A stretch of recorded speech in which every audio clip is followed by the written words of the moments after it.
Парчиња керамика и делови од садови раздробени од механизацијата, расфрлани на сите страни од откопувањата па закопувањата на рововите. Вака изгледа археолошкиот локалитет Градиште кај Демирхисарското село Граиште.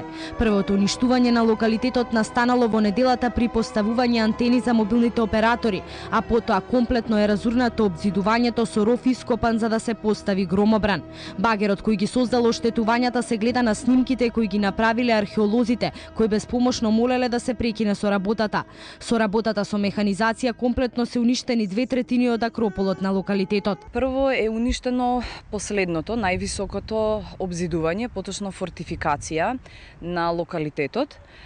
Исто така може да се најдат голем број на искршени, уништени, издробени керамички садови од различни периоди, значи почнувајќи од 3 век пред нашата ера, па се до 13 век од нашата ера.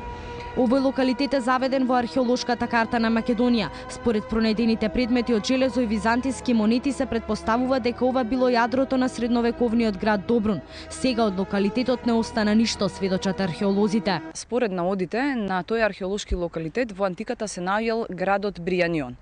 Тој е спомнат од два римски и историчари и од географот Страбон.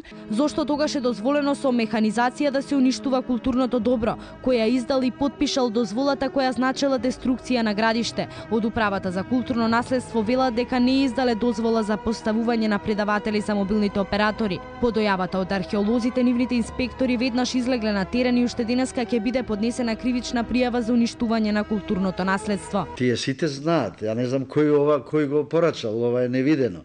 Сите тие знаат и досега многу културно си се однесувале во законските рамки, си доставувале барање согласност и така натаму, како што пишува по закони. Значи, ова е некој, не знам каков пропуст направен. Се разбира дека нема таму да дозволиме било што да се поставува, бидејќи археолошки локалитет, бидејќи археолошко културно наследство.